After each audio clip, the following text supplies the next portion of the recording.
Hello and welcome back to Game of Trades, your #1 channel for videos on the stock market and cryptocurrencies. In 2022, we've seen one of the biggest declines in margin debt, NYSE margin debt growth. We're now at levels not seen since 2008 and since 2001. Now, throughout history, margin debt growth has given us huge insights regarding the market price action, the type of market environment we're currently in, the type of opportunities you can find. And we've often seen margin debt time the largest historical tops in the stock market throughout history. So we're going to be focusing on that in this video and trying to dig into what the margin debt market is currently telling us about what's likely to happen on the SP 500 looking forward. If you enjoy this episode, do not forget to hit the like button. It makes a huge difference to the channel, really helps push out our videos. And now without further ado, let's get right into it.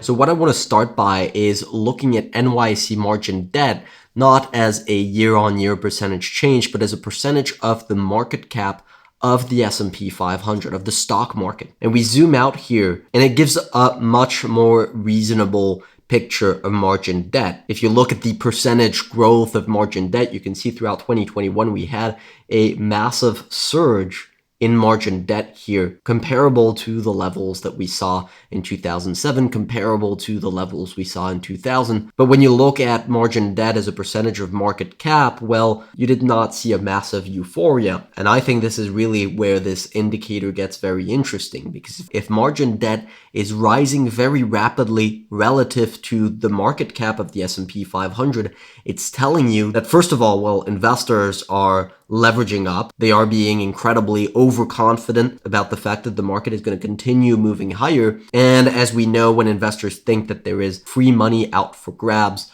that's usually when you have to look the other way. And we can take a look at a couple of examples throughout history where we've seen that. 2007 being a very important moment where you saw margin debt absolutely skyrocket here, leading up to the very top of the stock market here in December of 2007. Margin debt went from around 1.5% of the market cap all the way to 2%. 2.35% of the market cap. And you saw a very similar phenomenon happen in 2000 right here. Margin debt grew very quickly relative to the SP 500. So even though the SP 500 was rising throughout this period, well, you had margin debt rise even more quickly, especially towards the end. Investors were really leveraging up, speculating on that final euphoric blow off top where tech stocks and IPOs were going absolutely crazy. And guess what happens when you have a stock market that's leveraged up through margin? Well, you get margin calls. That is partly what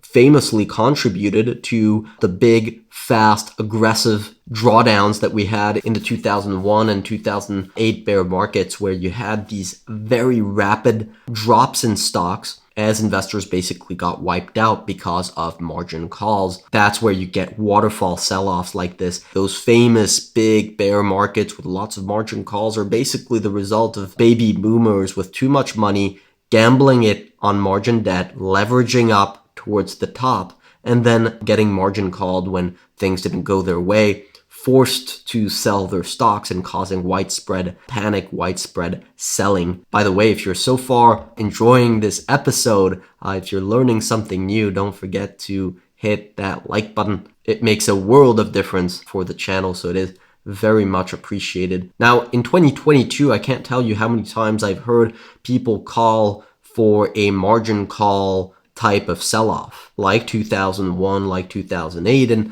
I suppose it's the recency bias of seeing this chart here that tells you, well, it happened so recently, so it can definitely happen again. And, that is absolutely true. It could probably happen again. But from a margin debt standpoint, and of course, there's lots of other types of leverage in the system, leverage on credit that we saw in 2008, derivatives, passive investing funds. It's very difficult to evaluate exactly how much leverage we have in the system right now. But in terms of the margin debt as a percentage of the market cap, since 2018, we've actually seen this trend down very persistently here. So the risk of margin calls is lower now than it was between 2008 and 2017. Now it is still relatively higher than at other moments in history, right? We're currently at the same levels that we had in 2000, where you did see some margin call sell-offs right here. But you can't say that this really should be the big theme in 2022. Now, what's also very interesting is that we discussed 2008, we discussed 1999,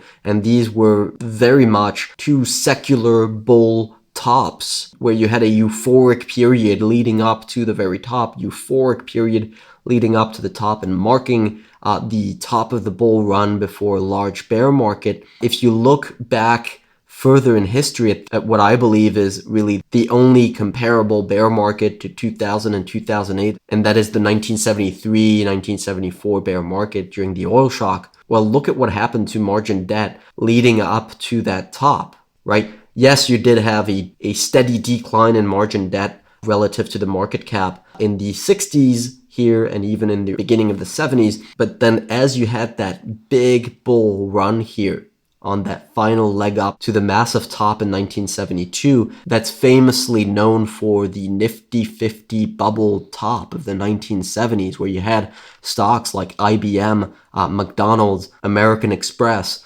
General Electric. These stocks were at valuations that were really not seen since 1929. So the big crashes that we've seen throughout history, and when I say big crashes, again, 1973, 2000, and 2008, I think these really are the big three crashes that devastated investors and traumatized investors for decades after they occurred. All of them had this phenomenon of leveraging up towards the top. It's very interesting. So that's something to watch out for. If that's one of the takeaways you get from this video and you learn something for your journey as an investor, look at the margin debt as a percentage of market cap and beware of the speculative euphoric moves up in margin debt. They're not always bad, right? And you have seen moments like 1984 where you had this surge in margin debt without necessarily triggering a big collapse in the stocks. In fact, that was a pretty great moment to be buying stocks.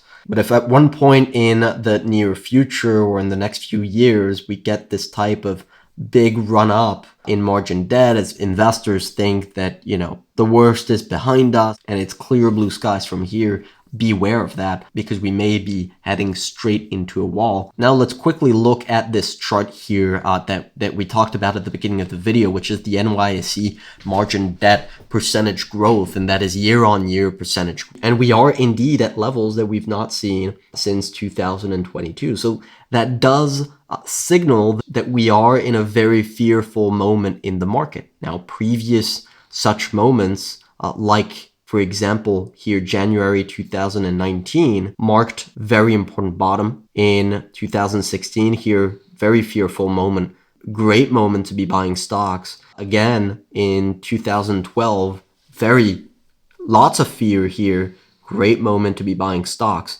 And again, of course, in 2009, great moment to be buying stocks. So the fact that margin debt is down, it's contracting, is generally a positive sign for the market. It means that there's fear, people are concerned, they're not speculating, they're not leveraging up. And so historically, the data shows that you're much better off buying stocks when the behavior of the market is fearful than when it is euphoric, like it was here throughout the end of 2021, like it was, as we discussed, in 2007 and in 2000. Unfortunately, it's not a timing indicator. And you can see here margin debt was already negative back in July of 2008. You did see further downside after July 2008. Margin debt growth just went further into contraction territory.